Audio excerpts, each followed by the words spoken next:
All right, welcome, folks. Thanks for joining today's webinar, 100 Days In, Defending National Forests Under Trump 2.0. This webinar is hosted by Central Oregon LandWatch and co-sponsored by the Eastside Forest Coalition.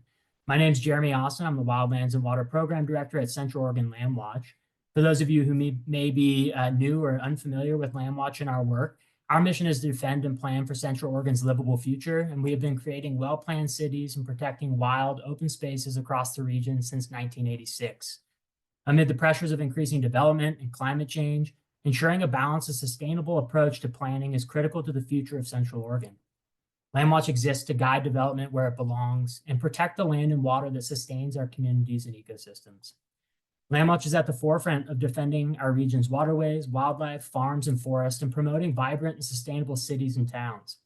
As an environmental watchdog and land use advocate, LandWatch defends the natural richness that Central Oregonians cherish. An important part of our strategy involves keeping a close watch on federally managed lands here in Central Oregon.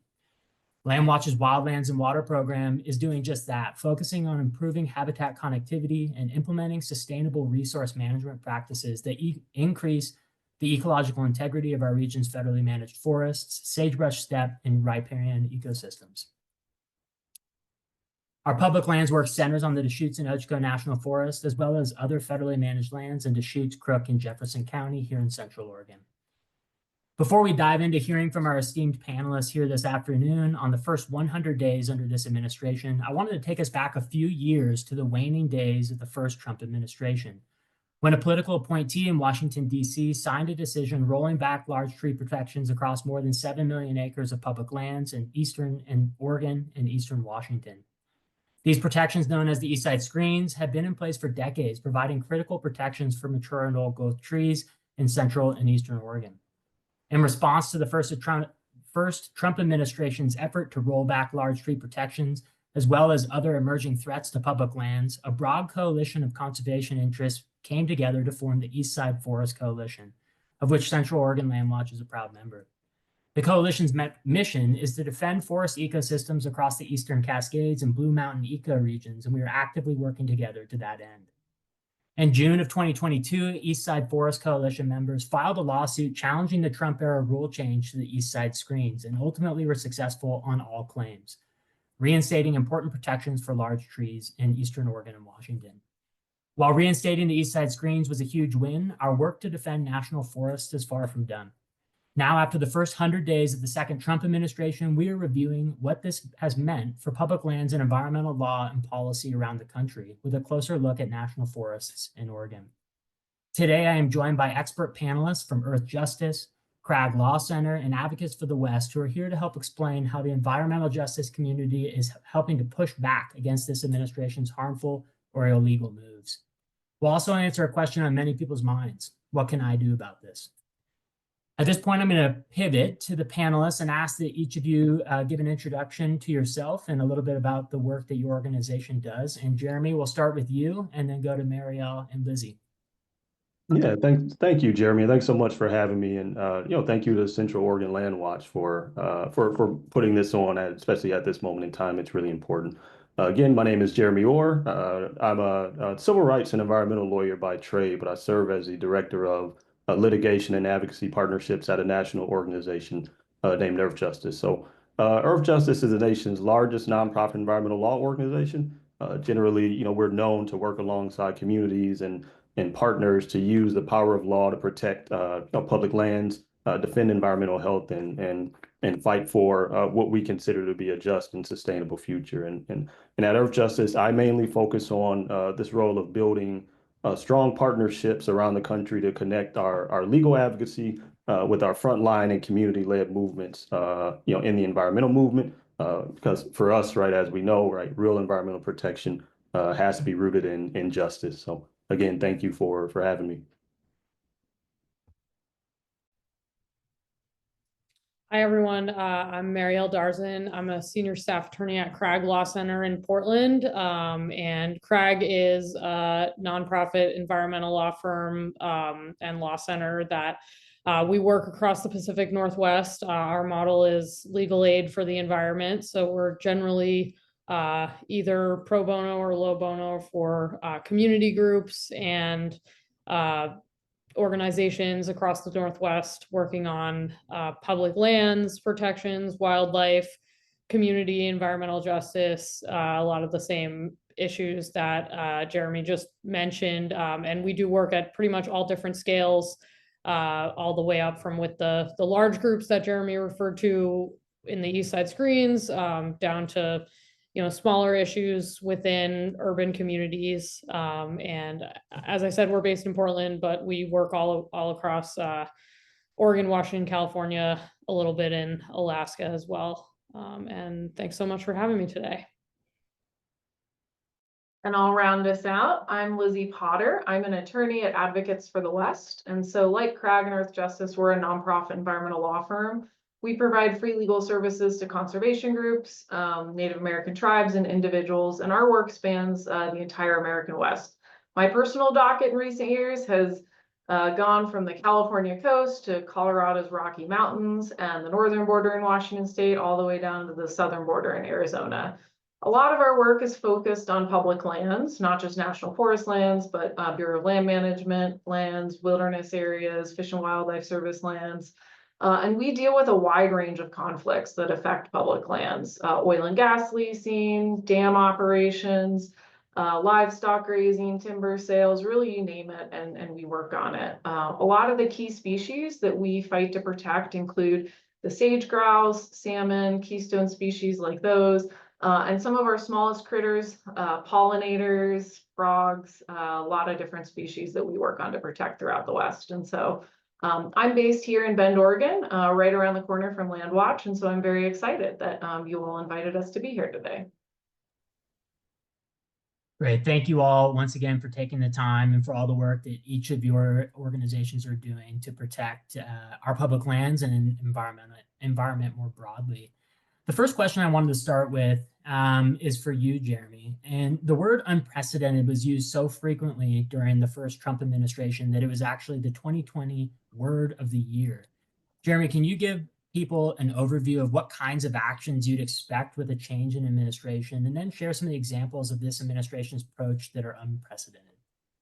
Yeah, sure thing, Jeremy, and thanks for the question. So I want to start by saying, like, I think it's important to recognize that changing from one administration to another, right? It always brings a shift, right? And that shift generally includes different priorities, different leadership styles, like that kind of stuff is normal, right? We expect that.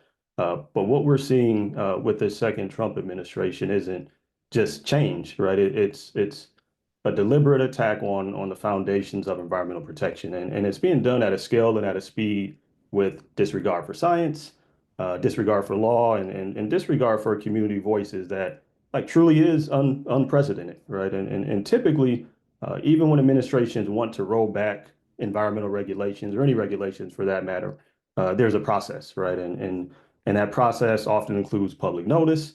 There's some level of agency review, and there's some respect for the rule of law, right?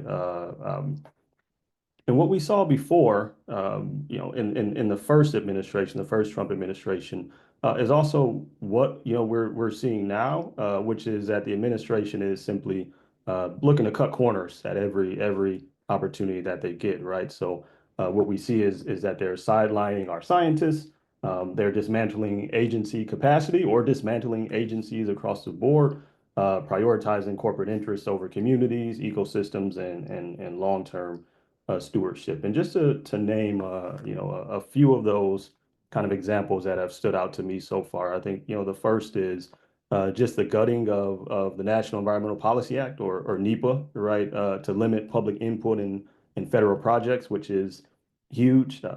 Opening up millions of acres of national forests and public lands for drilling and mining and logging without any sort of kind of serious like environmental review.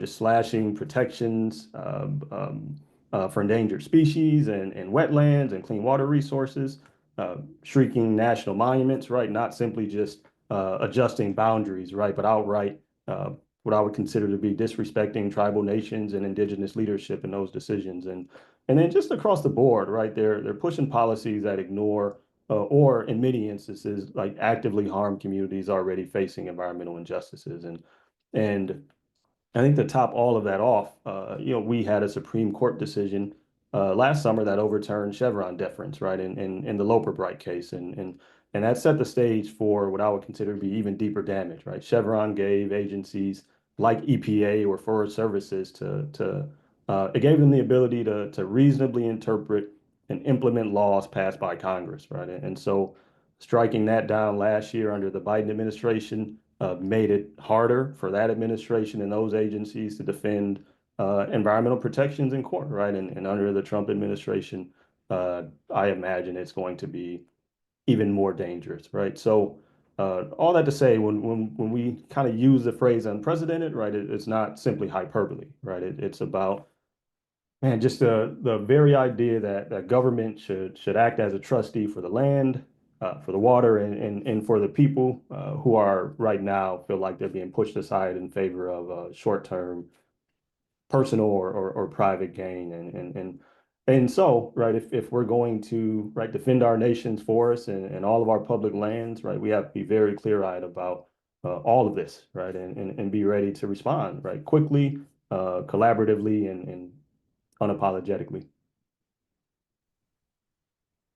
Thanks, Jeremy. That was a really good overview of a lot of the changes we've been seeing come out of Washington. And I think sets us up for this next question and to hear from some of the others on the panel here. Love to just hear generally what stands out most from this first 100 days on the public lands front. And Meriel, perhaps we can start with you.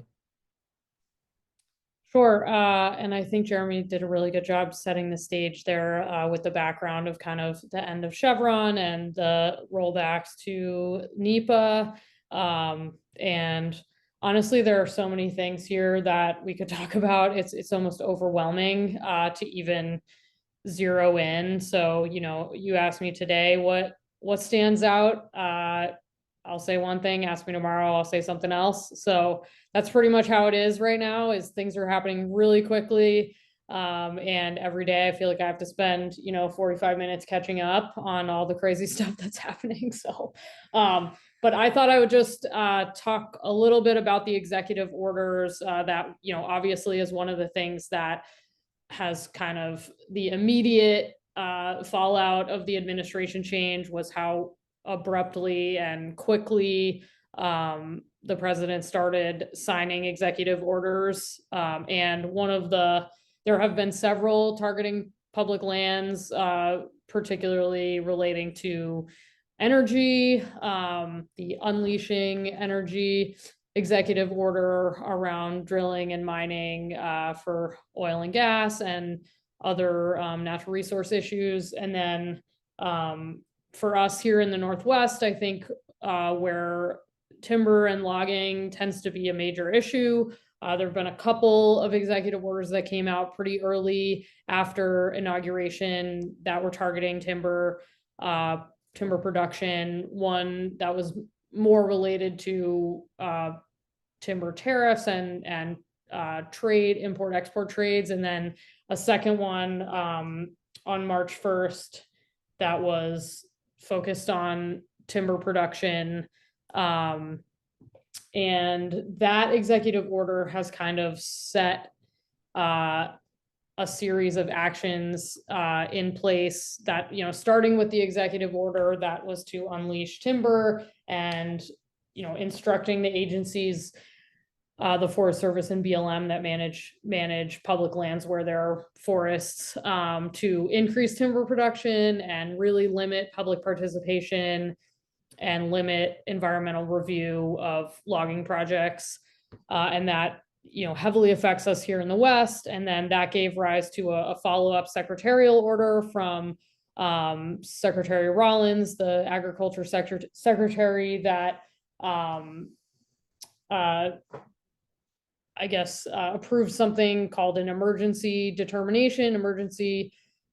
situation determination, an ESD, which covers 112 million acres of national forest. So this is an unprecedented determination that puts 112 millions of acres of forest into this category where permitting can go quickly, and it streamlines and fast tracks the ability of the Forest Service to get timber projects going, and also instructs the Forest Service local authorities within each of the national forests to come up with plans for increasing their timber targets and limiting Endangered Species Act consultation, and just moving things as quickly as possible. And a lot of that is under the guise of wildfire, but there's a lot of conflation in these orders and memos around timber production for as a commodity versus the wildfire crisis. And we're seeing sort of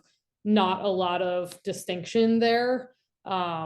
So, you know, the executive order had increase of timber targets by 25%. And then the Rollins memo, you know, has instructions around shortcutting the NEPA procedures. And then there's a sub memo from the Forest Service Secretary, the Chief of the Forest Service, Chris French, instructing regional foresters to increase timber volume by 25%, start using, you know, much looser methods for marking timber sales, for getting out the cut, for contracting with timber companies, using only the minimum standards for safety, the minimum standards for contracting, for environmental review. So just a lot of streamlining, and, you know, a lot of those, it sounds, you know, sometimes you see an executive order and it sounds pretty scary and then nothing happens with it. It's kind of just an empty threat, because executive orders are sort of don't have a lot of authority necessarily, but here we're seeing a lot of follow through, and pretty quick follow through. And then there's this kind of strange dichotomy at the same time where the agencies, as Jeremy mentioned, are being gutted. So you have a bunch of agencies that are losing staff, and then also being given really specific, pretty aggressive orders to start doing things immediately and put all of their personnel towards those goals. So that's been sticking out to me, and we're kind of watching closely and trying to keep up with how the agencies are responding to these orders.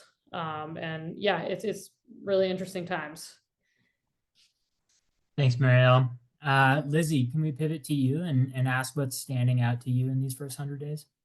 Sure. There are two things, and I think the first one is really relevant for those LandWatch folks that are on the call here in Bend, and that is the privatization of public lands. You know, under the first administration, Trump administration, I feel like we heard a lot about threats to privatizing public lands, keeping public lands in public hands, but not a lot came of that.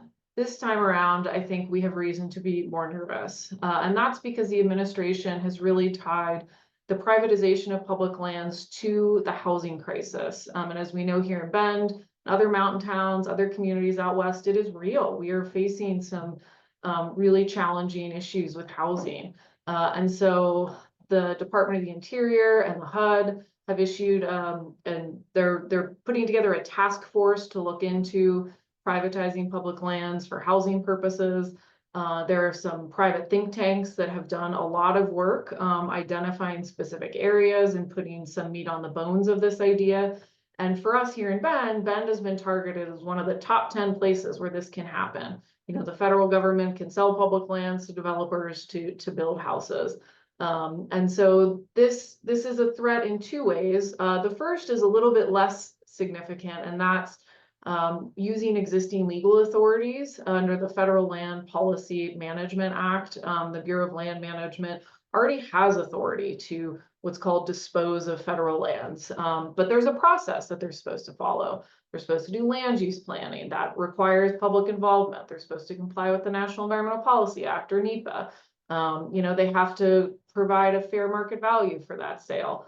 All of those steps require essentially public notice, public involvement. If there are legal issues in the process, the public can sue at the end of it. And so, you know, if the administration goes through that route, you know, there's stuff that we can do, you know, get involved. And as LandWatch has done such a good job for many years, pointing out where development for housing is a good idea and where it's not. And so there will be opportunities there. The bigger threat is really the legislative threat. Congress has the power to sell public lands to whoever it wants to, you know, and so I think that is a real threat from what we can tell. The maybe good news is that right now, I think actually today there's a committee hearing on the budget reconciliation bill in Congress. That includes a lot of very terrible stuff. I don't think there's anything yet about this, although that could be changing by the hour. As Meriel mentioned, it seems that, new stuff continues to come out. And so watch out for that, because we really need, to try to avoid that legislative threat for privatizing public lands. Because once they open the door for housing purposes, then industrialization, mining, all those things, luxury townhouses, luxury resorts, all that stuff. The other bigger issue to me, though, that's facing the West as a whole, comes from the Department of the Interior's emergency regulations or procedures that it's implementing to address one of the executive orders that Meriel mentioned, the national energy emergency. I think that the new Department of Interior procedures that came out last week, or a couple weeks ago, I can't even keep track at this point, are an even bigger deal. And so those procedures allow developers to opt in to seriously expedited review processes for a variety of energy projects on federal lands. And so, unsurprisingly, those energy projects don't include wind and solar, but they're really focused on fossil fuels, biofuels, hydropower, critical minerals. And so what the procedures allow the agency to do would be really circumvent the National Environmental Policy Act, the Endangered Species Act, through expedited consultation procedures. For the NEPA process, I know there are a lot of you on this call that are very familiar with that. We're looking at, for environmental assessments, no public comment period. And what's the deadline? 14 days. They're going to complete an environmental assessment in 14 days. For an environmental impact statement that often takes many years, the deadline will be 20 days, but there will be a public comment process, just they'll have discretion to set it normally about 10 days, which is, for those of you, I see a lot of organizational representatives on this call, that 10 days is no time to find out that a project is happening, get your facts together, do your research, review the document, and get those public comments out the door. And so, cutting the public out of these really impactful energy projects on federal lands, oil and gas leasing, mineral exploration and production. I mean, it's a really big deal. There are a lot of legal arguments about why this is unlawful, I'm sure. Actually, Advocates for the West, we won a huge case over a very similar thing that the administration did the last time around. The decision came out the Friday before inauguration in this term, just to show you how long it takes the wheels of justice to turn. That decision, we were able to stop about a quarter of all the oil and gas leases that came out under the first Trump administration, but it took that many years to just work through the court system. But in that decision, the Ninth Circuit issued some really great precedent on that the agencies, that the Department of the Interior, in that case BLM, cannot cut the public out completely of NEPA. And so in that instance, the agency was trying to do a similar thing and really circumvent the public's ability to weigh in on these major energy projects. In that instance, it was oil and gas leasing. And so that precedent hopefully will be helpful this time around. But what I'm really worried about, and the reason why I'm raising it today, is that the number of projects that could be covered by these procedures is staggering, and the speed with which they could be done. I mean, I know it seems like there might be a lot of us environmental lawyers across the country, but there actually aren't that many. And so if we are facing this onslaught of projects, there is no way that people are going to be able to get to the courthouse in time to stop all this from happening. And so even if someday they're overturned in court, the damage can be done, the wells can be drilled, the mining projects can be, started. And so I think there's going to be a lot of environmental harm that happens before, before the lawyers can get to the courthouse. And so I think that's one of the things about this administration that really keeps me up at night, is there is just so much work to do. And it's going to be pretty impossible to deal with it all. And so we have to be pretty selective, and, hopefully, like I was saying, precedent that we set in some of our lawsuits can hopefully, help deter people in the future from doing similar things. And we're hoping that developers opt out and don't choose to participate in these procedures, because they'll know that if they do, we'll see them in court eventually, and their project will hopefully get overturned. Thanks for sharing those insights, Lizzy. Jeremy, you provided a great overview of sort of the unprecedented nature of this administration, but I'd love to hear if you had further thoughts on things that stood out in the first 100 days. Yeah, absolutely. I think, what stands out, most to me from these first 100 days is kind of just how fast and how aggressively this administration has moved to strip away public land protections, and more than that, like how disconnected those actions are from the people and communities who rely like on those lands, and so with everything coming out of DC, right, the policy rollbacks, the moves to open forest, public lands and open, forests and public lands to drilling and mining, and all the cuts to climate and conservation planning, right? It's easy to lose sight of or get caught up in kind of tracking, what's happening on paper, right? What's what we're hearing, what we see in the news and in the media. But for me, like, I think the real story is about like who's actually being affected, right? And it's, indigenous nations whose lands are being put at risk. It's rural towns that are relying on healthy forests for water and jobs, and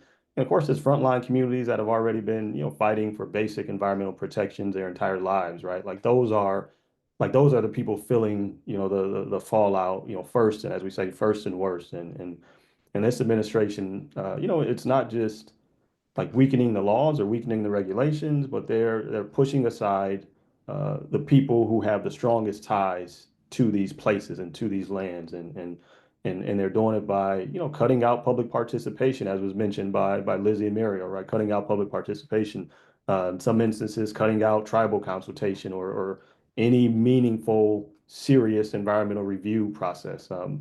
And for me, it's a clear message about, who they think public lands are for, and who they're willing to ignore in the midst of these processes. And so when I think about, what stands out the most these first 100 days, it's not just the scale of the rollbacks, but it's the way people and communities are kind of just simply being erased from the process.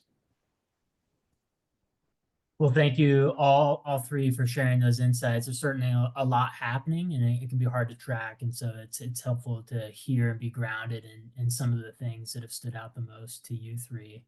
I wanted to pivot now. We received a handful of questions ahead of the webinar from attendees, and I wanted to put a few of those forward right now. Jeremy, this first question will stick with you.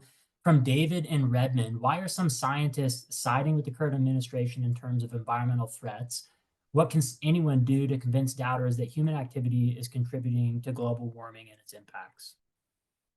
Man, that is a really good question, and it's a really important question. And I think, man, so I'm gonna take a breath, right? But I think the first thing I'll say is this, right? And I've said it earlier, right? But we need to be very clear about certain things, and I'll say most of the people, now siding with this administration on environmental threats are not engaged in real science, right? Like real science is sound, it's reasoned, it's based in evidence, testing, it's peer review.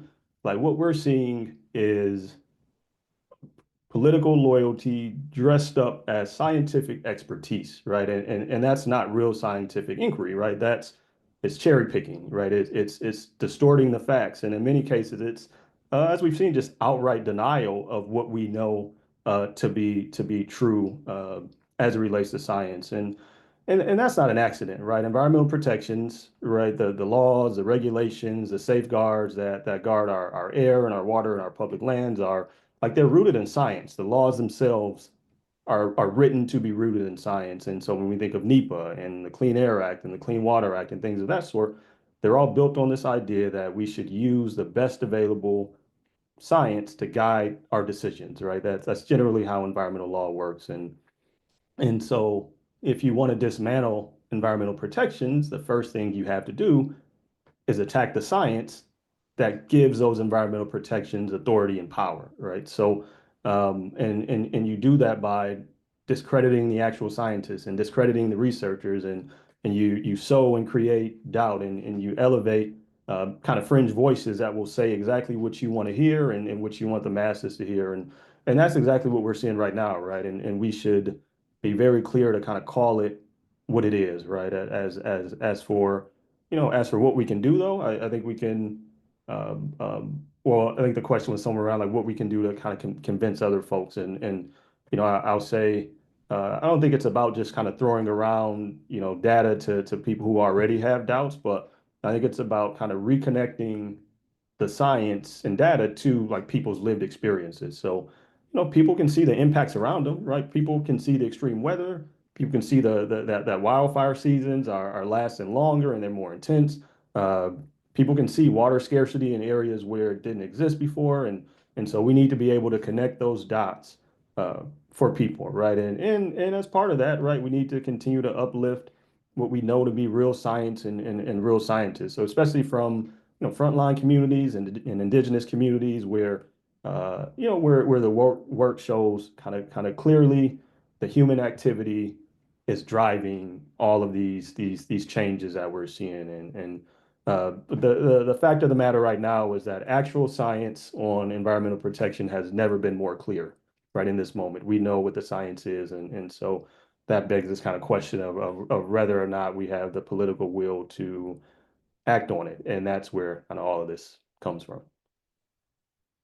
Thanks, Jeremy.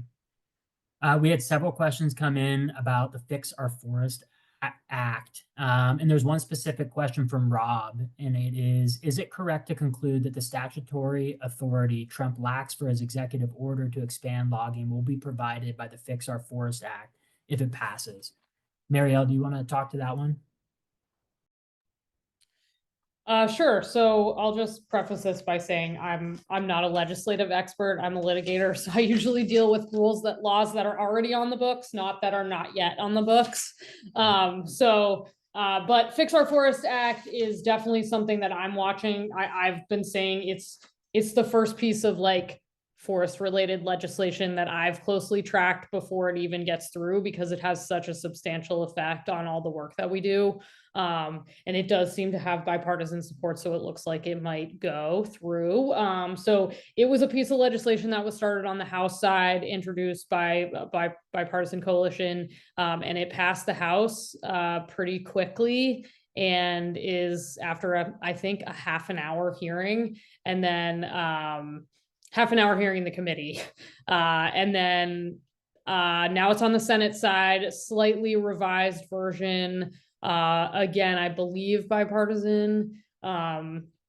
So I would say it's a little bit of a misnomer, Fix Our Forests, but the big problem with this, like many things, is it's a package. And so there are things in this bill that are certainly good, and that could be helpful for public lands management across the country. There are, there's provisions for co-stewardship, tribal co-stewardship and sovereignty. There are provisions for restoration of, for example, for the folks in Oregon, like white oak habitat.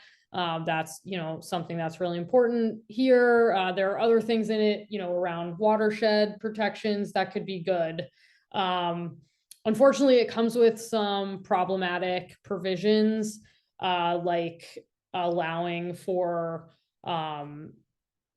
basically projects to go forward with much more limited environmental review, similar to the themes. And I think this is why the question was asked when I was talking earlier about the executive orders, basically, telling the Forest Service and BLM that they need to approve logging projects with minimal public involvement, and shorter NEPA, or minimizing the environmental review. And so Fix Our Forest does include a couple of what we call categorical exclusions, which are basically an exclusion from the NEPA process for a certain type of project. And in the past, Crag has been involved, my office has been involved in a lot of litigation around the parameters of when you can use a categorical exclusion for a logging project, whether that's for salvage logging after a fire, or hazard tree logging along roads, or just, sort of a run-of-the-mill commercial thinning project. We've seen over the last decade, I would say, the Forest Service and BLM start trying to use categorical exclusions as much as possible on NEPA projects. And that was kind of, I mean, on logging projects. And in the past, that wasn't really like a policy that was stated by the agencies, but this executive order really makes a policy. It's a policy choice to say, when you do these kinds of projects, you should skip the NEPA if you can and put them under an exclusion if possible. And so Fix Our Forest does provide some statutory exclusions. So that just means that if a logging project or a salvage project falls into one of the categories listed, and the categories are very broad. They, I think the terms are like wildfire resilience and salvage logging and hazard tree removal and insect and disease mitigation, that you don't have to do NEPA, and the acreage caps are quite a bit larger than what we've seen in the past. So Fix Our Forest in the Senate version has a 6,000 acre hazard tree categorical exclusion and a 10,000 acre like thinning wildfire resilience exclusion. So those are much larger than what we've seen in the past. I think the largest ones that were on the books were, at one point, BLM had one for 4,000 acres or 4,200, and they stopped. That was litigated and pulled back. We litigated an example of the Forest Service trying to do, hundreds of miles of road hazard tree removal in a CE that was not permitted. So these exceptions that are in Fix Our Forest, yes, they could, if it goes through, could allow the Trump administration and the Forest Service to do logging projects with less review, with less public involvement and less review. There are a couple of things in Fix Our Forest that would put a few checks on what Department of Agriculture is trying to do with the secretarial memos and the emergency determinations, and really try to curb, really try to ensure that where these hazard categorical exclusions and wildfire exclusions, that they're only being used on lands that are actually designated as high risk from a fireshed standpoint, which would perhaps narrow them as compared to the 112 million acres that I was talking about before. But that's kind of a small concession as compared to like what it could look like if we're seeing categorical exclusions for pretty much every timber project that's coming out. So yeah, I would say we have some concerns about Fix Our Forest. Crag doesn't take positions on legislation, but it's certainly something we're watching, and we'll definitely fall into the kind of realm of things that we will probably be dealing with over the next 4 years. Thanks, Meriel. Similar to the Fix Our Forest Act, we had several questions come in around the Endangered Species Act. And David from Seattle expressed concern about the future of the act, the current rulemaking on the definition of harm, and about deregulation in general. Jeremy, I was wondering, I know Earthjustice is leading on a lot of this work right now related to the Endangered Species Act. I was wondering if you might share some insights, and then Lizzy and Meriel, similarly, if you guys had anything to add, that would open it up to you as well. Jeremy, to you. Yeah. So, and the Endangered Species Act is one of the strongest environmental protection laws that we have in the nation, and it's strong because it's rooted almost exclusively in science, right? And so decisions about what species are considered endangered, what habitats need to be protected, what actions are considered harmful, are all based on what we call the best available science, right? And so historically, there's been really no room for political pressure kind of in there. But just like, all the other environmental laws, if you want to weaken the ESA, right, the first thing you have to do is attack the science that supports it, right? And that's exactly, what we're seeing like right now, right? So by changing the definition of harm, right, the administration isn't adjusting the regulation or like merely making some minor change to it. They're redefining, what counts as an actual violation of the law when you redefine what harm means. And so if you narrow that definition of harm to mean only, historically only direct physical injury, right? And strip out things like habitat destruction, disruption of breeding, forced migration, right? Then a lot of the actions that truly threaten species survival suddenly stop being illegal, right? When you change that definition and make those changes to the law itself, right? And by redefining harm, right, it's really just a backdoor way to gut the Endangered Species Act without actually undertaking the process of repealing it, right? And we've been seeing that take place with environmental laws around the country, right? NEPA being another one, right, where we're seeing the redefining of certain things and timelines, and so again, right, we have to be very clear about what's happening and be vigilant, right, to say the least, right? Because when you change and ultimately weaken these definitions and terms in these laws, right, you weaken the protections. And then once you weaken those protections, like the damage to species and ecosystems and habitats and in those communities it's permanent, right? It's irreversible. Thanks, Jeremy. Lizzy, Meriel, anything to add before we move on? I was just gonna say that Jeremy's point about it's just the chaos that can come from this, right? I mean, we feel confident that the statute still prohibits habitat degradation as a form of take. But in the meantime, I mean, as I mentioned before, I mean, court cases take years sometimes. And in the meantime, there can be a lot of damage done on the ground, and it all might not get reversed. And so and again, there are just so many of us. There aren't that many of us out there doing this work, actually. And so that's the frustrating part, is that, I think we're hopeful that in the long run, the statutory definition of harm will prevail. But in the meantime, all this chaos around the regulatory repeal of habitat degradation is going to do a lot of damage. Great, thanks to all three of you.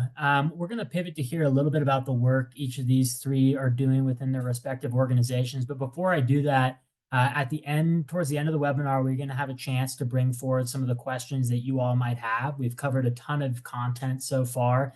If any questions have come up or you had questions you came with that you weren't able to submit before time, drop them into the Q&A now, and we'll do our best to get to as many as we can towards the end of the webinar. So feel free to start dropping questions into the Q&A. And I'm going to put one question to all three of you. And Lizzy, we'll stay with you to start. And I want to hear just a little bit about the recent cases that your organization is working on regarding national forests or other public lands issues. Yeah, when I think about like our big picture national forest work, what's something that really stands out? Our bighorn sheep work really rises to the top. So gosh, for a decade or more, Advocates has really been pioneering a series of legal cases to protect bighorn sheep. As many of you know, they're an iconic species. They're very important to tribes, states, hunters, conservation groups. They were really forced close to extirpation in a lot of places, but reintroduction efforts have been really successful. And now what's surprising to a lot of people is that the biggest threat to bighorn sheep is actually domestic sheep. Domestic sheep carry a pathogen that can cause pneumonia in bighorn sheep. The domestic sheep are often immune to it. And so when domestic sheep graze on national forest lands that are supposed to be habitat for bighorn sheep, the species often come into contact if they're grazing in close places. Bighorn sheep, the rams in particular, can foray 10, 20, 30 miles, cross rivers, cross highways even, and they're gregarious and they like to find the domestic sheep on forest lands. And so they rub noses, they come into contact, the bighorn sheep take that pathogen, bring it back to their herds, the ewes and the lambs, and then there are massive die-offs. Sometimes entire herds will be decimated. And for those that survive, they often pass, particularly the ewes, they pass it on to their lambs, and then the lambs often die. It's very sad, really huge threat. And so through a series of legal cases that started in Idaho in partnership with the Nez Perce tribe, we've had a lot of success in achieving separation of the species on national forest lands, which is what should be happening to protect bighorn sheep. Through those cases, the Forest Service developed, it's called the risk of contact model, to determine when it's just too high risk to have domestic sheep in the same place as bighorn sheep. And so that's been successful in different places. We recently in Washington state settled a case to force the Forest Service to finally deal with this issue. And just to give you a little bit of the scope of the problem, in the Okanagan-Wenatchee National Forest in Washington, you have about 50% of the bighorn sheep in the entire state that are threatened by a single rancher that grazes domestic sheep on that forest. And so, yeah, that one ranch operation can cause the decimation of half of the sheep in the whole state. So it's a pretty big problem, and we're really proud of the work that we've done across the West on that, coming up with a permanent solution to try to protect bighorn sheep. We currently have a case pending before the 10th Circuit. We're expecting a decision any day now. We had a really positive oral argument in a bighorn sheep case over national forest in Colorado. So hopefully we'll set some good precedent at the appellate level. We've won in the 9th Circuit to defend some of that work as well. And so hopefully we'll have some good coverage across the West to protect bighorn sheep on national forest lands. Thanks, Lizzy. Meriel, you want to talk about some of the work that Crag is currently working on? Sure. Yeah, so Crag works on all kinds of issues, not just public lands. So we also do a lot of water work and work related to the Columbia River, and also urban land use work. We work with Central Oregon LandWatch and other groups on land use. So we also practice in state court and in state land use courts. So you might see us sometimes there.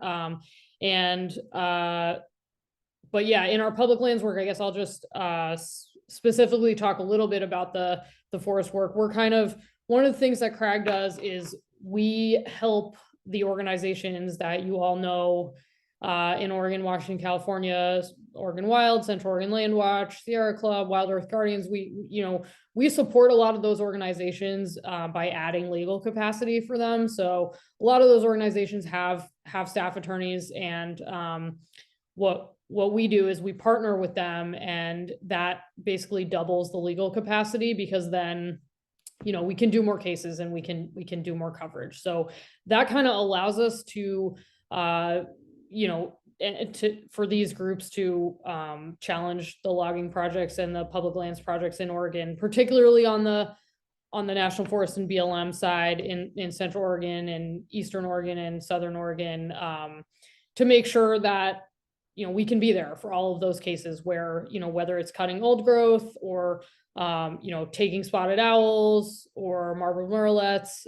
We do a lot of that kind of work and just support the local groups on these particular projects where they want to get involved. And yeah, we recently, we won a case in Southern Oregon, the IBM case. That was a big programmatic BLM logging project, 17,000 acres, targeting late successional reserve. So in other words, the old growth that was protected originally under the Northwest Forest Plan for spotted owl habitat. It's always been kind of the untouchable lands that, are set aside for the development of old growth, protection of old growth. And BLM had moved away from the Northwest Forest Plan protections and towards some active and pretty heavy cutting in, taking the canopies way down from your kind of traditional closed canopy Oregon, Doug fir forest down to, very open,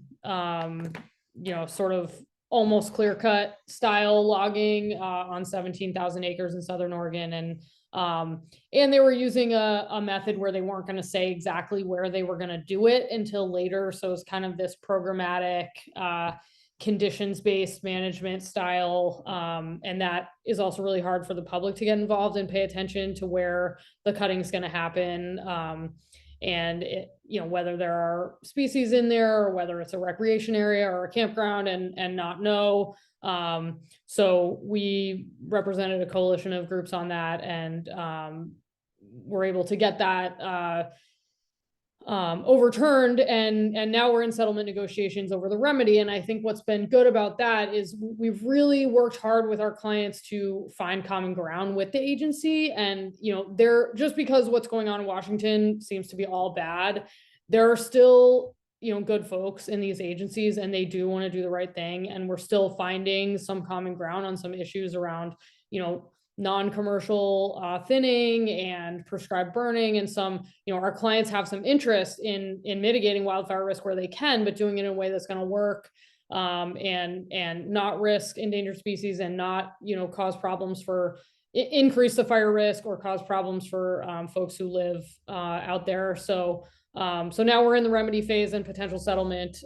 So that was a good case recently. And I also wanted to just highlight, we cover both BLM and Forest Service lands, and we're seeing some differences in the way those agencies are approaching things. I think one thing to kind of remember when we're looking at this is that lands that are managed by the Forest Service has a multiple use mandate. And so they are required to consider, in somewhat equally, recreation, habitat values, water protection, and forest management, a wide range of things.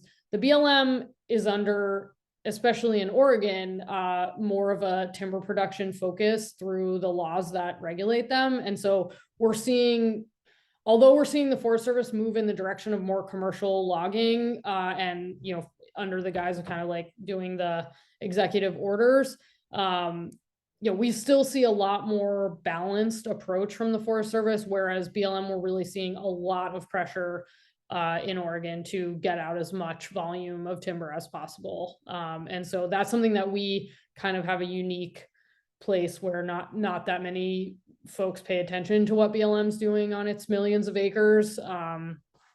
But that's an area that we've been pretty heavily involved in, and helping our clients kind of watchdog that as it moves forward.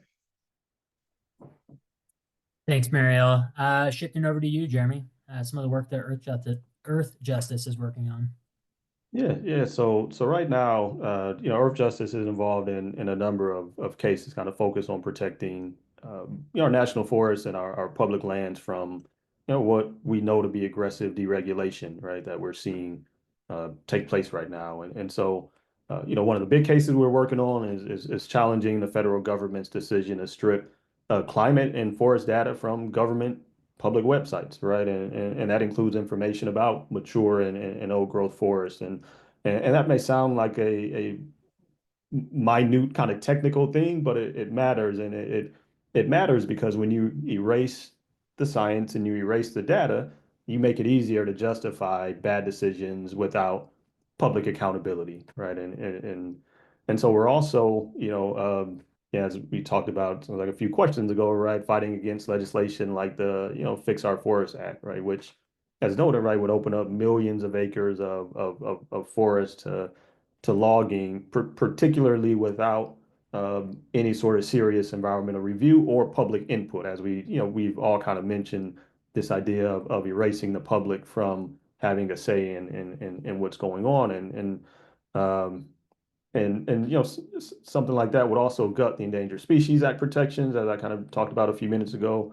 We see that as also kind of sidelining community voices, and then it just makes it almost impossible for courts to step in, and so we're also challenging executive orders aimed at again, like kind of ramping up logging on public lands under this banner of wildfire prevention. I think we talked about this in the opening question, right? But even they're doing it under these guises, even when it means clearing out old growth forests and public lands that are critical for carbon storage, biodiversity, and cultural survival for many of our communities. And across all of these cases, right, there's the same pattern, right? Probably sounding like a broken record now, but it's the same pattern. Attack the science, weaken the laws and weaken the rules, right? And take the public out of public accountability, right? And take the public out of the ability to have a say. And so our job at Earthjustice, right, we feel is to stand in the way of that, right? To at the very least, right, hold the line and try to make sure that our national forests and public lands are protected for everyone, not just industry and private interest. Well, thank you all for all the work that your guys' organizations are doing to protect public lands and also the ability for the public to engage in those decision-making processes. We got quite a few questions in, and of course, we're running low on time. So I'm going to select one that came in, and then I think that our closing out will actually address some of the other questions that came in about how to engage. But we had a question come in from an anonymous attendee, and their question is, do you have any thoughts on how rank and file staff, rather than leadership or policymakers at the state natural resource agencies, can help to clearly communicate, document, and resist the actions the federal administration is taking, i.e. how to walk the line of speaking frankly based on our professional knowledge and expertise while remaining within the bounds of our roles as public employees rather than activists? A long question, but would open it up to any of you to provide some insights there. Thanks. Well, I'll just say, whoever if you know, if you're working for the state, thank you so much for your work. I mean, public service is more important than ever. And, you know, within your official role, I mean, I'm not providing you legal advice, but I would say that the comments and the information that state and local agencies get into records with the federal government can be invaluable in litigation. There's actually really good case law. You know, when federal agencies get expert agency information and then they just ignore it, that is a really good basis for some litigation. I mean, not the only thing, right? But it can be really helpful as a lawyer to discover those types of comments from state and local agencies.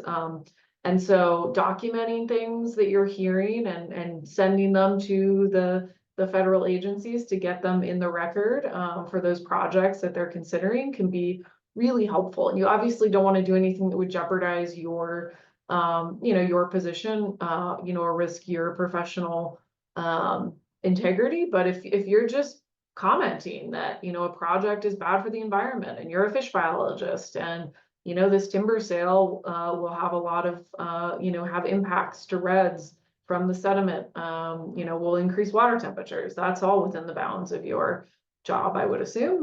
So put that in writing, send that over to the federal agencies, and that can be really helpful. Yeah, I just want to add real quick to that. That was pretty much what I was thinking as well. But I think also if it happens to be, you know, again, I'm so appreciative of the folks that are still working in the public sector on natural resources, and you know, your expertise is so important, and I'm so worried about the brain drain at the government, you know, on these science programs where there's just years and years and years of data collection and collaboration. So that's another area where I think state governments need to be noisy, is like where you have had ongoing either research or collaboration or programs or planning efforts, whether that's like a collaborative watershed analysis that you're all working together on, or that you know, a super fund cleanup or something where you have multi-stakeholders and the feds are trying to pull out or trying to weaken it or whatever. I think the states need to be noisy about, you know, we have put resources into this. We have, you know, I just want to give a really quick anecdote. Like I was involved in a case where the state of Washington had dumped, the State Department of Transportation had dumped millions of dollars into a wildlife crossing. And, you know, this is under I-90. And then the county wanted to approve a resort project right on top of where the wildlife crossing was, because somebody had proposed this. And the state agency and the tribes, who were very invested in this wildlife crossing and had spent millions of dollars on it, were able to come in and say, no, this is our investment. Like, we're investing in this, and you undermining it is a real problem for us. And I think, you know, the states and the tribes and the local governments, they need to say where this is going to mess up their investments, because I think that can speak, you know, really loudly to the decision makers in some of these situations. Yeah, and just to close the loop on this, I think one of the things that especially we can do as representatives of organizations and institutions who are in this fight, like create the space in which our state, you know, agency partners feel comfortable coming to us about things, right? I know in my job as director of partnerships, right, I maintain a lot of relationships, not just with environmental groups and communities on the ground, but also with state agencies and folks in governor's offices and things of that sort. And some of the main requests I've gotten over the last few months in these first 100 days has been from states, right? It's been from senior policy advisors to governors and heads of environmental agencies seeking advice on how they can make sure that to that point we're getting things in the record, and not only that, but we're getting things to the entities that are able to protect and defend environmental rules and laws at the federal level with the state's best interests at heart. So, but that requires like a level of trust and transparency between our organizations and our state agencies, right? And so as much as possible, continue to build those relationships and create a space in which they feel safe and comfortable raising some of these issues with us and seeking our expertise on it. Thank you all for that. In about 3 minutes, I'm going to squeeze in one more question that came in, and that was, I think we heard a lot about the gutting of NEPA and skirting any sort of formal process when these projects are put forth. And one of the questions came in is, how can the public know about logging projects on federal lands, when they'll happen, where they'll happen? For example, are there links or other resources that folks can be aware of to sort of try to stay in the know? Any thoughts you guys have there?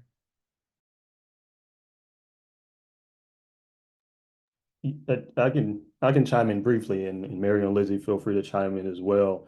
All this is, I'll preface all this by saying I assume these public websites are still available, right? But I know you can track on U.S. Forest Services, you can track projects, right? You can sign up to track what they call proposed actions, right? So you can track those on a public website. You can sign up for NEPA review documentation, right? So when NEPA has projects coming up, they also have a website. You can go and see the most recent NEPA reviews. You can see EISs, you can see EAs, things of that sort. And you can sign up for a mailing list on these government websites to be email lists to be notified when projects are taking place.